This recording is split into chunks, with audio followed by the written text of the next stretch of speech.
Hello and welcome to the A-List. Today I am joined by writer, producer, film aficionado, sometimes actor, and bottle washer among all of the other things, Riley Gaboury. Thank you for joining me, buddy. Thank you for having me on. It's an honor. Yeah, right on. Let's get right into it. You've just been freshly minted into the American adult world. So, you're young, up-and-coming filmmaker. Where did it start for you? Like, when did you know that this is what you wanted to do? Well, I think it took me a bit to realize it's what I wanted, because ever since I was really little, I had an iPad and an iMovie. So me and my brother I would basically make him, make these little skits. They started off as like comedy skits where we were just in my basement with an iPad, no idea how to do anything.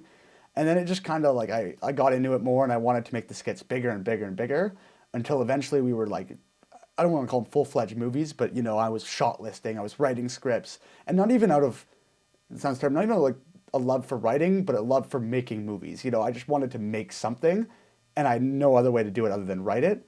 And then it just escalated into right around grade 9 into when I got a camera, and we started making these short films. And then it really started in school for class projects.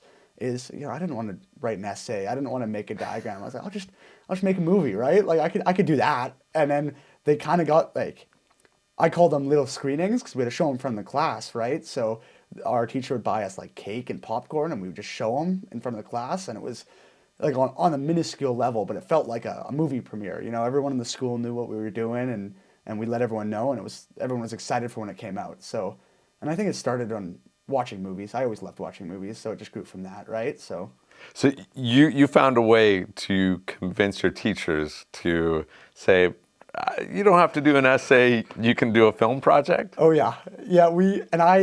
Looking back on them, the first one I did for school was called the Propaganda Movie, and I had to make a project about propaganda. So I said, Canadian government, or Canadian Army, World War II. So I had, looking back, it's kind of funny because we're all dressed up, we have bowls on our head as guns and stuff, but half of that was the Nazis. So I had to make these Nazi costumes for my brother, and he had the red armband and everything, and I didn't think of anything of it until we ordered pizza. And I'm like, oh, Brendan, just go get it. He opens the door oh, thank you for the pizza in full black. We had the pea coat on. I'm like, maybe we shouldn't have done that. And then even next, the next one, right after I'd seen Inglourious Bastards, so it's I could do that, right? So we made a Cold War one full of fights and killing and blood and gore. We showed it in front of our class, and Miss Steele, her name was, a sweet little old teacher, loved it. And I couldn't believe it. It was Secretly, she was part of the war effort, probably. probably, yeah. So you took this was all in high school. That was all in high school, yeah. And then sort of what graduated from there? Where did you take your interest? So in grade 9, I came to Kelowna to do the boot camp for the Center for Arts and Technology. So that's just it was just a little make a film in a weekend type thing. And I wasn't sure because I was still I'm still a huge hockey fan, right? And I was playing a lot of hockey at that time. So I was still not sure. I was I want to go play hockey still, but I really love this film thing. And I came to this boot camp right after I finished that year of hockey, and I just loved it so much. And I think that's what I realized, that's where I'm going. Hockey, I still wanted to play hockey, but just until I am done, and then when I'm done, I did my time. I don't want to go play juniors. I want to go make movies. That's where my love comes, right? So, yeah, I just decided, I think grade 9, right then and there, is when I was yeah, film's it. Wow. Yeah. Do you ever wonder about hockey, or does a part of you still curious about it? Yeah. I don't regret my decision. I do it 100 times over. I pick film every time, but I do miss it, right? It's just, what's nice with the team I've kind of made here, it feels like a hockey team still. By team, you're talking about the film company. My film company I have, me and we just call each other the boys, we don't, we're not owners, we're just, me and the boys are gonna go make a movie, right? And 4 of the 7 of us play played hockey. So it's like we all talk like that, and we all keep that mentality. And I think, coming into it, I've noticed the similarities between hockey and film. Like, obviously not filmmaking, but getting a film made are so similar. Like, you still need to, like, hockey taught me I need to work hard. And even if I'm not good at something, if I can put my head down and just work and work and work, I will become good at it, right? Like, I can't worry about, in hockey, when I'm going in the corners, I can't overthink something. I need to have a plan before going in there and do everything I can to execute that plan. I have that same approach to filmmaking. I mean, you saw it on the feature. We have that plan, we're going to get it done. You're like, right? Like, that's just how my thinking is, and I think it's formed from not just hockey, but sports in general. Yeah. Yeah. So that work ethic and that determination. And working as a team. Like, knowing, like, in hockey, knowing I can dump that puck into that guy's corner, and he can go get it, and I can go somewhere else to set him up for success. Same as film. You know, I'll write one line that I don't love, but it's on the right track, and I can show it to people who will be like, oh, but if you take this line and you form it this way, it's way better. And I'm like, yeah, it is. And we would have never gotten there if it was just one of us writing it, right? So It sounds like you enjoy the collaborative process. Is there anything about collaboration that irks you or is sometimes difficult? Like, as a visionary, you're a visionary. yeah, like it's the only frustrating thing is when you're trying to explain something to somebody who sees it a different way. Like, I'm not saying the other person's way is wrong or bad. It's just you see it one way, they see it the other, and it's like when you can't find that middle ground. But when you can find that that compromise or that understanding, it's a beautiful thing. But yeah, a lot of the times explaining, or even if you get too many cooks in the kitchen, it drives me crazy. Like, I like collaboration, but I believe on set there is a hierarchy, and obviously I think that hierarchy can be broken sometimes, but when it comes down to it, somebody needs to tell everybody what's going on. You know, you can't be, as a director, you can't be standing there going, well, guys, what do you think is next, right? You know, no, this is next. And then somebody could come up to you and be like, oh, I had this really good idea. And it's up to you to decide if that idea is right or not. Yeah. Like that's sort of like a captain of a ship or, exactly, yeah. Exactly. You are the captain of the ship. You're not a dictator, right? Right, Yeah. right. Yeah.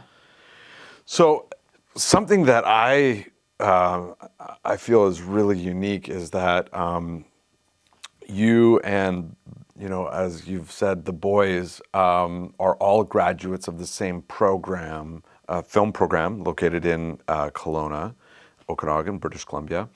And you guys have set yourself up with an actual film company, Hundo P. Yeah. So let's chat about that for a second. First of all, did you know any of these guys before the program? No, I never met. I met him October 1st, the first day of school, and we kind of decided to start a group chat on Snapchat, as all young people do.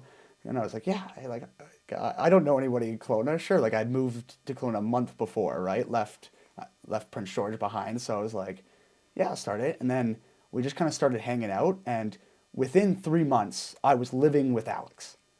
Like, and I've never, like, met any of these guys, but it was just like, they were just the group of guys that the first time you hung out, it was like, yeah, I could see this happening, right? Like, all same mindsets, all same sense of humor. Like, anyone sees now, we all talk kind of similar now because we spend so much time with each other. So it's bizarre to go out in public sometimes and we'll say something and all of us know exactly what it means. And we're looking around like we sound like idiots right now. It's fine. So you mentioned you're from Prince George originally. I'm guessing, you know, all of the different people in the program are from all over. Yeah. All Canadians. Funny enough, we have 2 from Okotoks, which is a small town right outside Calgary. But it's like, I think it's like 30,000 people. And I've never even heard of this town. And then I meet 2 people from there that I've never met before either. And then Ethan, did they know each other? No, they didn't. Wow. Right? And like, I remember the first day, because my brother played baseball in Okotoks. So that's how I had first heard of it. And then a year later, I meet these 2 guys from the same small town. I'm like, no way, right? That's like, wild. Yeah, and then Ethan's from West Kelowna, so he's kind of local boy.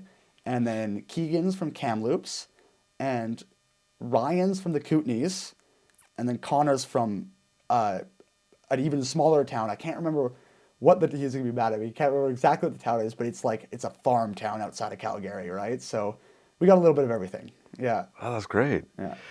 So, speaking of you all being Canadian, are you guys, and just, in general with Hollywood and my experience, movies are filmed up in Canada often, but rarely have the Canadian stamp on them. Is that something that you guys are passionate about by any chance? Or? I'm so glad you asked this because my goal of the company is, let's start here.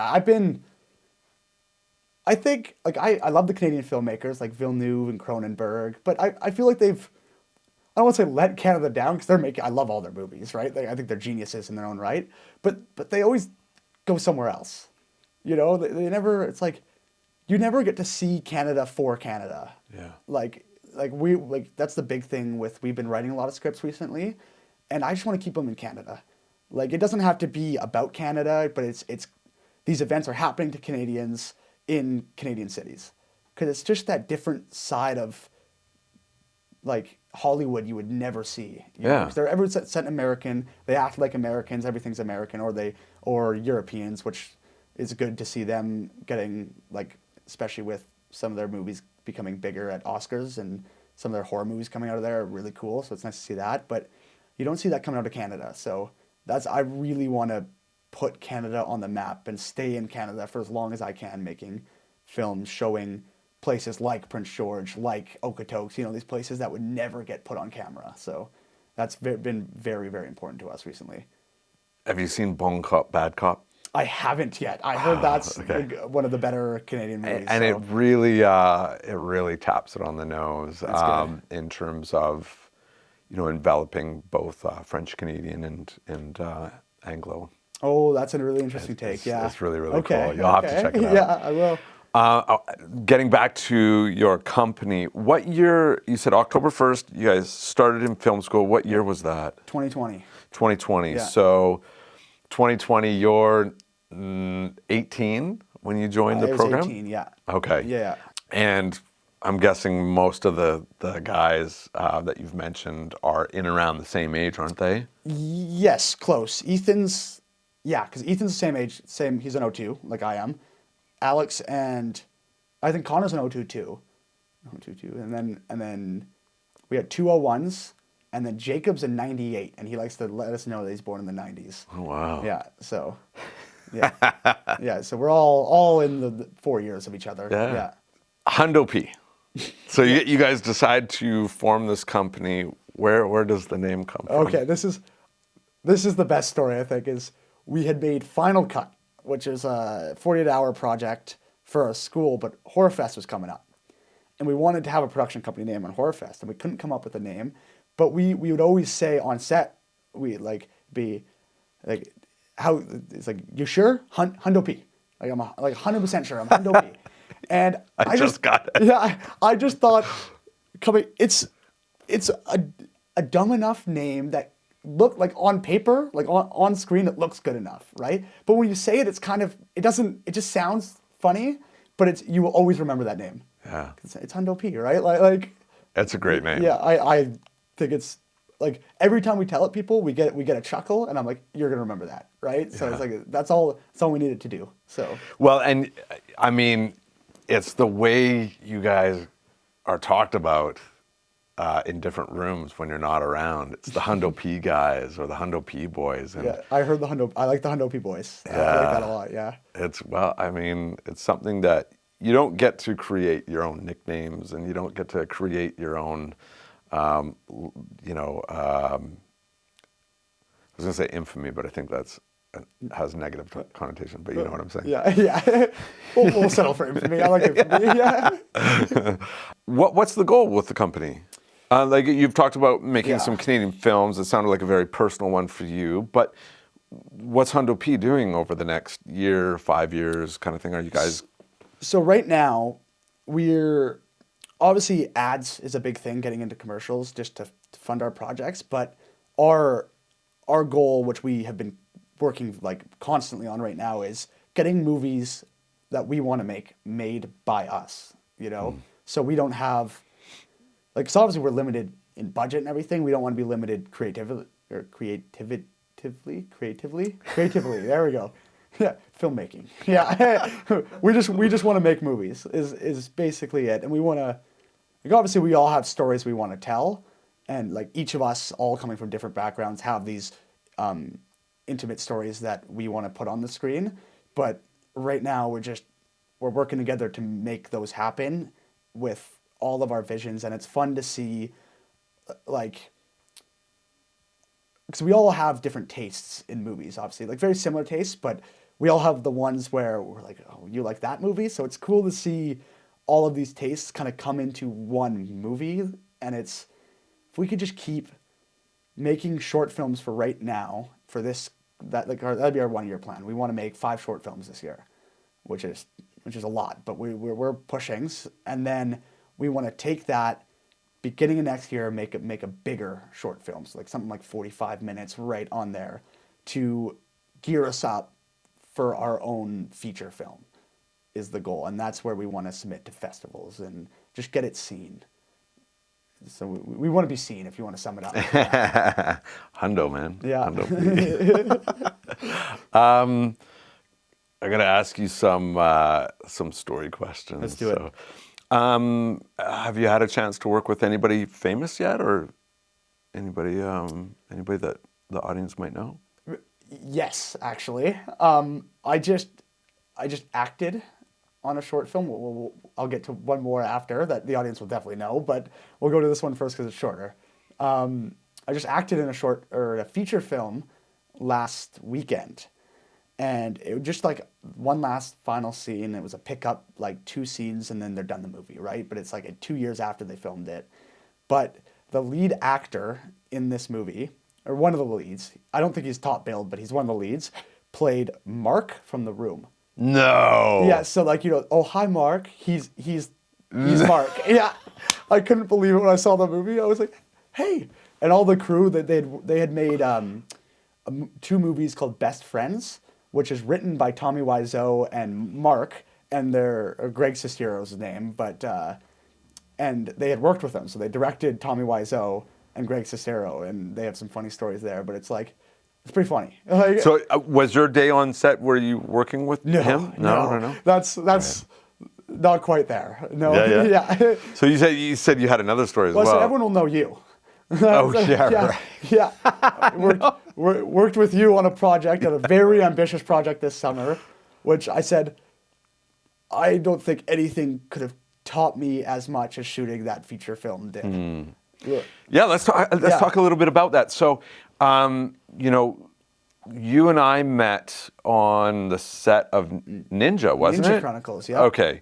So, and for those just tuning in and don't know our reference, we were shooting a short proof of concept, and your name came highly recommended along with a couple of the other Hundo P boys, and it was great. You guys came on and absolutely blew everybody away in terms of your work ethic and collaboration ability, and just it was very, very clear very early on that you guys had a sense as to what was needed on set. Even if there was an area that might be new to you, you guys came on with humility as well and modesty, and and so I knew right away for myself. I was like you guys, I want to make movies. I've got stories I want to share and be part of, and.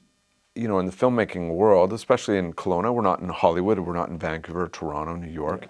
Our resources are a little bit limited, including crew and stuff like that. So I think the gold standard really stands out when you come across that. And so I don't remember the conversation, how it went. Maybe you can refresh me.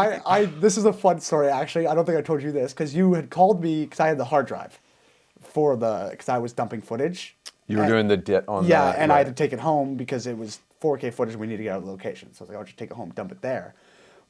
So I need to return it to you the next day. And you called me and you said, I to return the hard drive, obviously, but you also said you have some projects you want to talk with us about. Why don't you meet me for food? And I go, yeah, anywhere you want to go. And he goes, a sushi place. And I went, yeah, that's great. Never eaten sushi in my life. I am a very picky eater, and I didn't think I was gonna like it. And I'm more nervous about eating the sushi, right? Like I'm going like, you just eat it, right? It's fine. There's rice on it. It'll taste great. And so we got there, and I actually really loved the sushi, funny enough. But that's where the idea of the feature was first. Just like you wanted to shoot a feature film in the summer, and basically that we were in was what we got out of that meeting. So that's where I remember that was the first conversations we ever had about it, was over sushi. What month would have that been?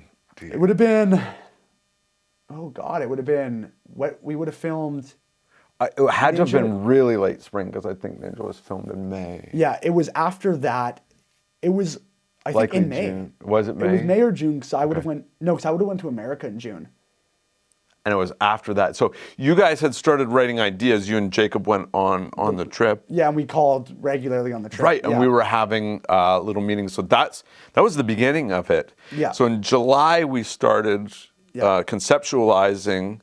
You guys got back, and then July 4th we got back. Yeah. And we went straight into writing. Literally, like straight into it. Yeah, and then we were shooting August. Yeah, we were. Yeah.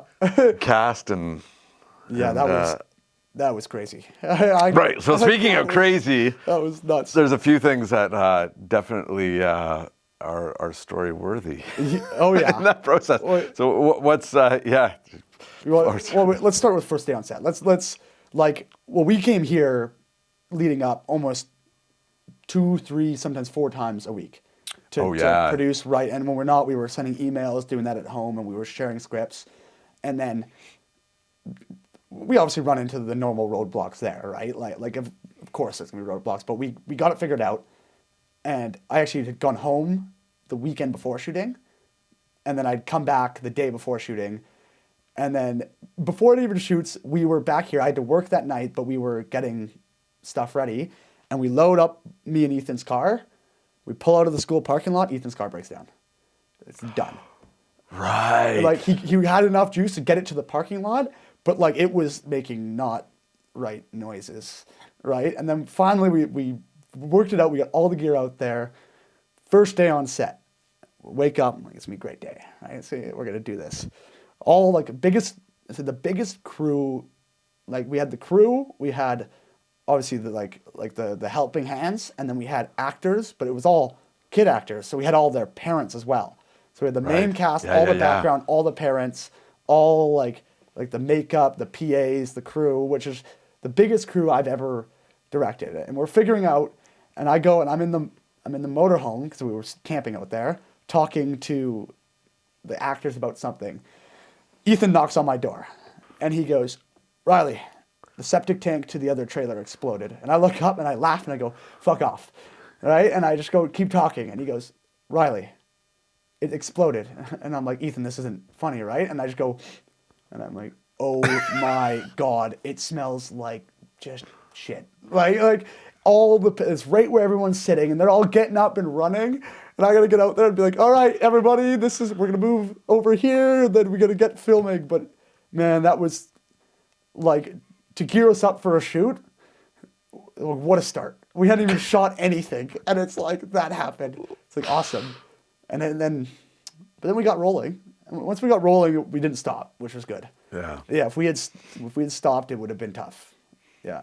And so we ended up shooting this feature in 12 days, 6 days, 1 day off, 6 days. Yeah. With our tech surveys being the day before, I think, each time. Literally. But we were scouting locations the day, sometimes hours before a shoot. Yeah. Yeah. And cast total, I don't even know what the number total is there, but I think it's somewhere around 18 or 20. And plus well, I think more if you consider all the background and extras we had. It was absolutely more than that. But yeah, there were some hot days on that shoot. I can tell you that. So it's summer in the Okanagan. Yeah. Well, I thought, because we had planned for August, because we were both like, "Oh, it'll cool down. It'll be nice and cool."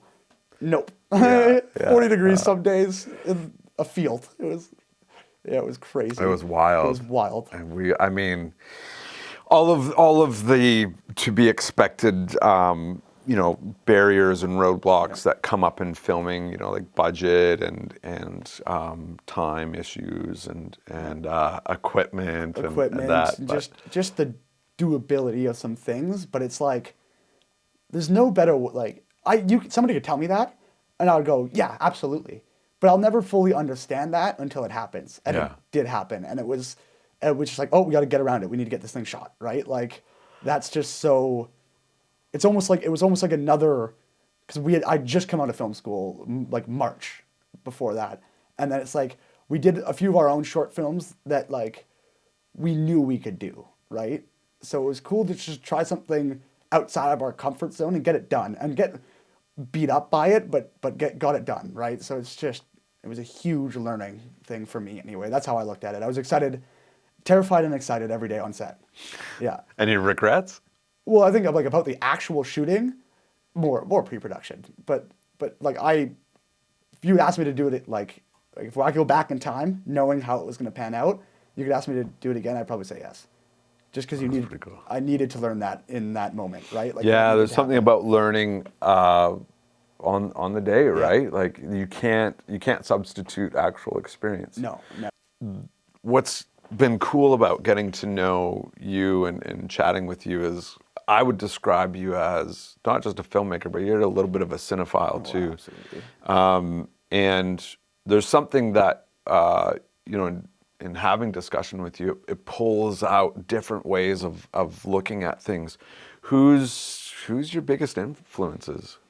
Oh, goodness. I mean, I'm going to go with number one, everyone will know, is Scorsese.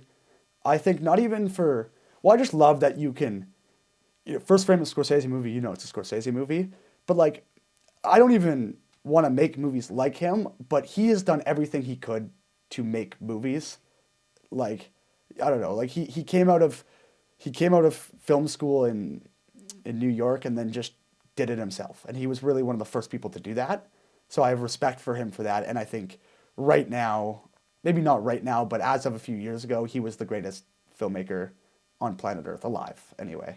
He's one of the only filmmakers that spans so many different decades. Well, he's been so good for so long. Like, say what you want about The Irishman. I loved The Irishman, and it just, I know you. Well, Scorsese wasn't in charge of De Niro's CGI. No, he wasn't. That doesn't fall on his shoulders. Yeah. But it's just like, it's cool to see him still make these big epics at however old he is. He looks like 104. Yeah, I believe it. He looks it. Yeah. Martin, if you're watching, invite me to your 105th birthday. Yeah. Another one that I got really into, I call him like a college filmmaker because I think he's perfect for the college age group, is Richard Linklater. And he does lots of those, call them hangout movies, but they're just... Did he do I Heart Huckabee? I don't know. He did his biggest ones, his popular ones that you'll know, that people will know, are Dazed and Confused. The Before trilogy is a good one. A weird one, but one of my favorite. Oh, he did Before the Sunset? Yeah, Before Sunrise. Oh, okay. Yeah, those are great. He does very just dialogue-driven movies where they talk about ideas larger than themselves, or he likes to show the beauty in the mundane, right? Which is, I don't know, I find, as cheesy as it is, it's cool to see, right? And I really dig that, but he did one of my favorite movies ever, funny enough, School of Rock. He directed School of Rock with Jack Black, and it's such a weird movie on his filmography, because it's kind of like it played on YTV as a kid, right? Yeah. But that movie is stupid good. Like, everyone should watch it. It's a masterpiece. I have to go back. Yeah, it is truly fantastic. But those, I mean, I could list off filmmakers forever, right? Like, what about one that might be not so much on the conventional train or mass market, like a hidden gem that if you were trying to impress somebody. If I was trying to impress somebody, okay. Yeah, okay. You and Scorsese are sitting down. Yeah. He doesn't want to watch any of his movies anymore. Yeah. Okay. The movie I would show Scorsese to get that we'll call it clout in filmmaking would be a movie called On the Silver Globe. And it's a Polish movie by, I'm going to butcher this guy's name, something Jadowski or something like that. But he's done a few horror movies. There's one I want to watch called Possession he did.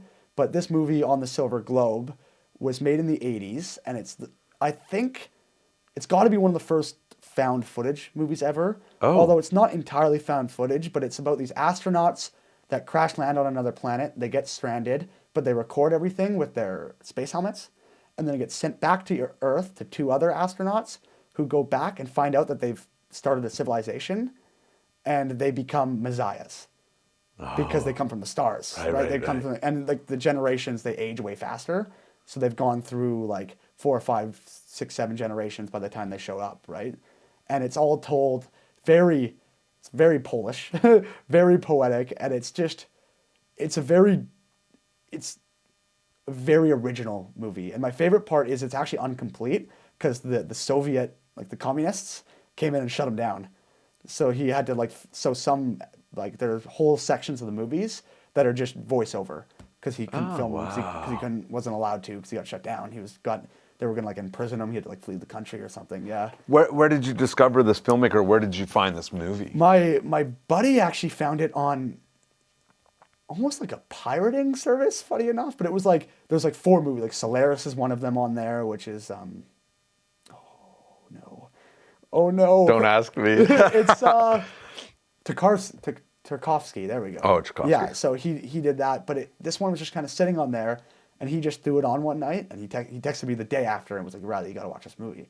And I was like, okay, whatever, I'll give it a watch. And I was blown away from start to finish from this whole movie. Like whether or not, and sometimes it gets very poetic where you're like, okay, calm down, right? Like they're screaming almost like Shakespearean at the sky and stuff. But it's that creativity and that just different approach to filmmaking that I loved from it. I've never seen a movie like it, and I don't think I ever will see a movie like it again. It just had to be made at that time in that era by that filmmaker with those cast members, right? It's that little blip of what are you making that fits into that description as a blip? Like if you were free reign, and this is your opus. Well, I got lots of notes. I mean, you've been bold enough to explore some genres. You just did a film noir that is going to be screened at awards show. Yeah, the Okanagan Screen Awards. Yeah, I'm excited. But I'm a firm believer that when you're starting out, I obviously don't know. I don't know exactly what I'm doing yet. I've only been I can only learn by making movies, and I think taking myself too seriously off the get-go could be a huge crutch. I don't want to make these handheld, quiet movies right now. I want to learn. So I'm going to make a film noir, but I'm going to make it the way I want to make it, And the one I'm going to say my little blip right now is a Western I want to make in the summer.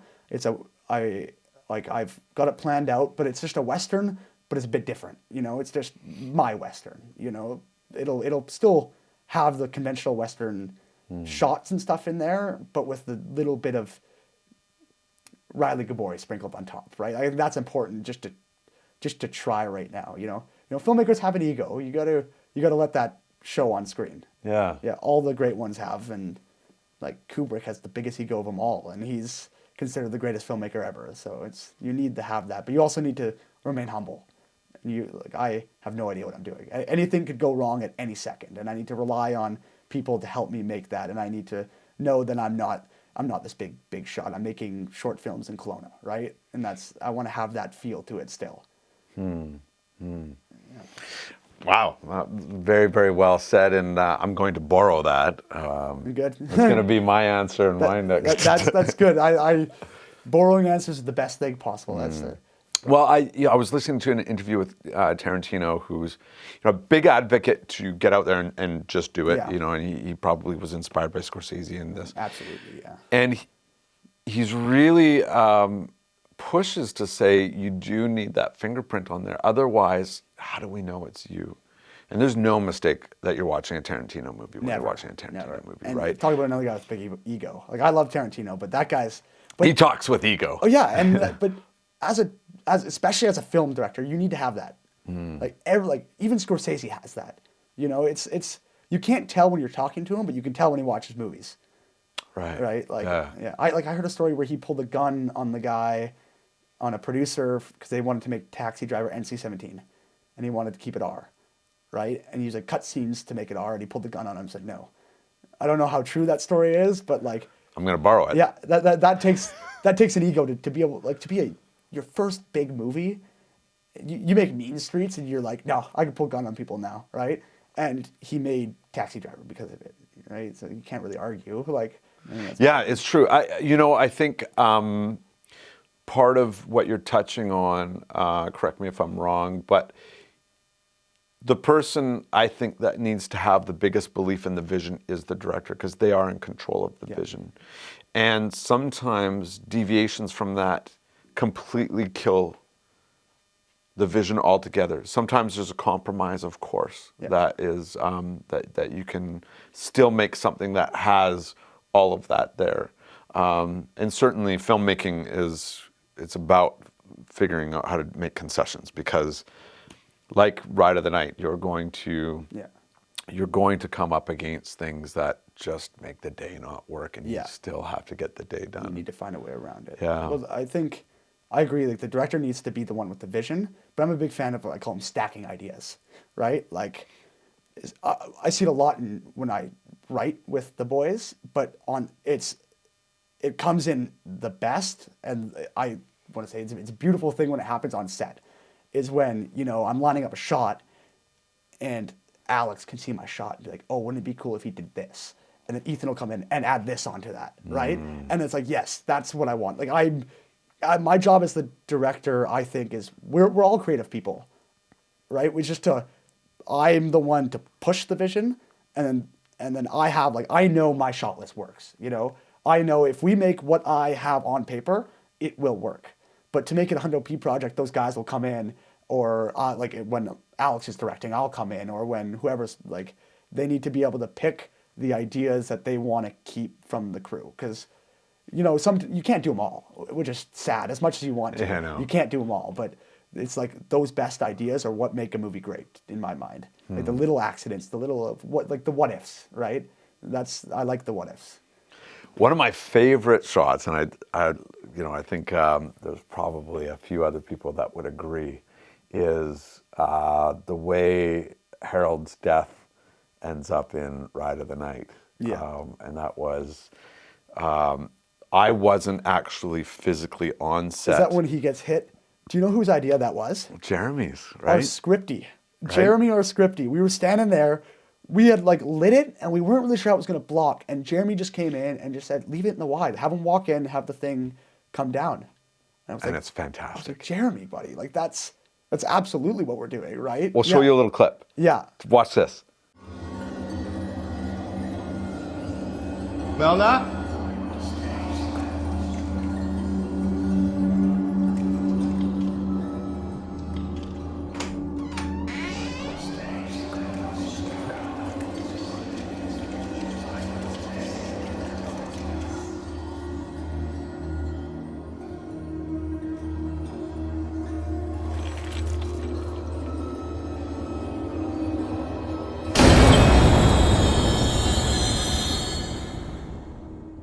Hey, am I right or am I right? Yeah.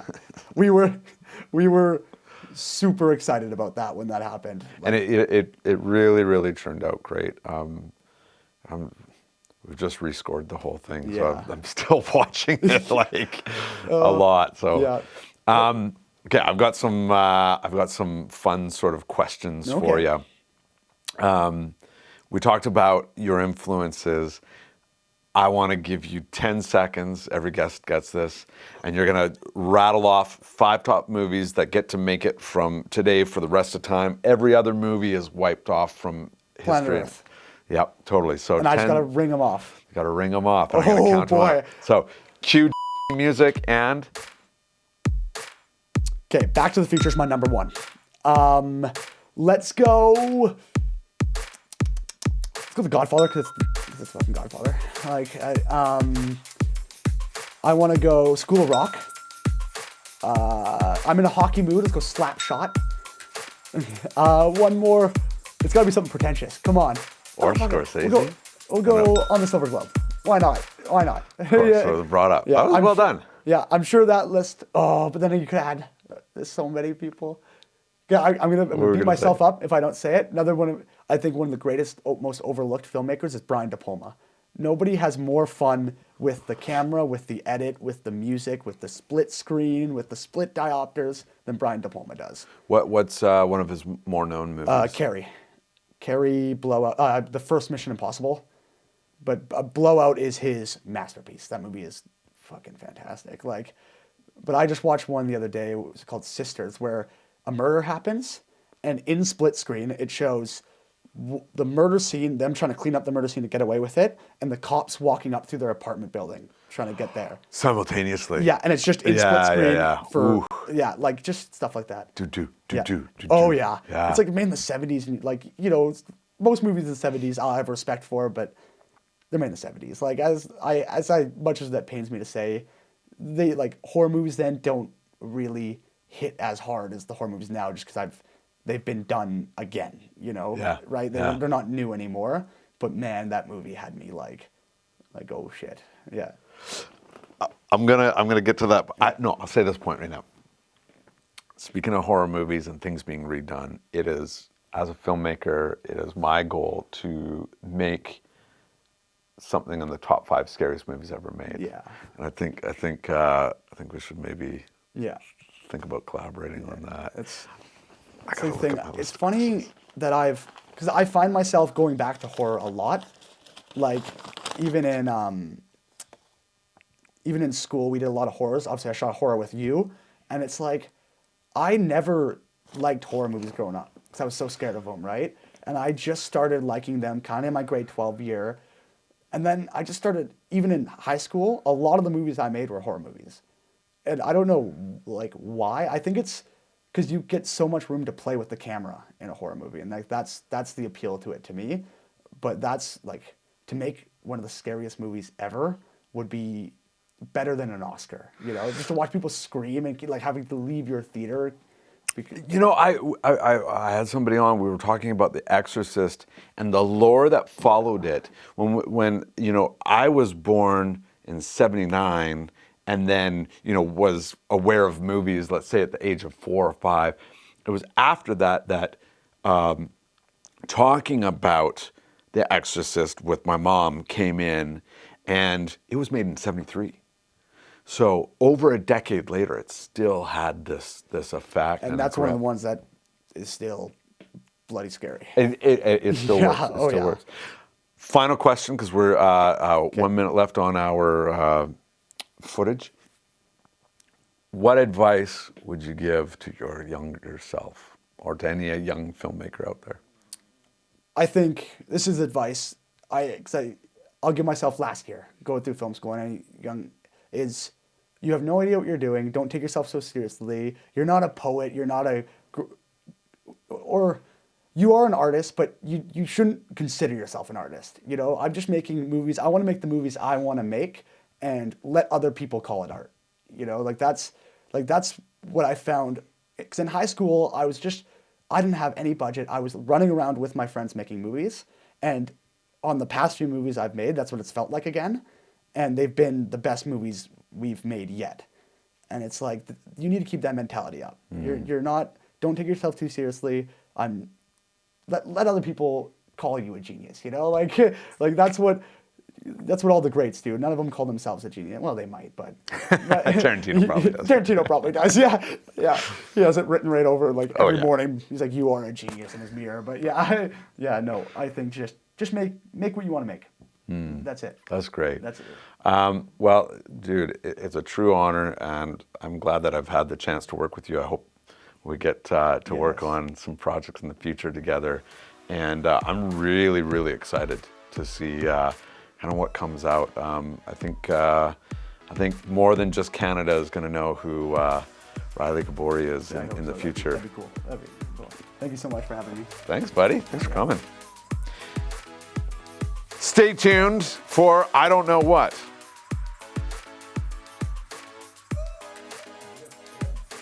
That was awesome.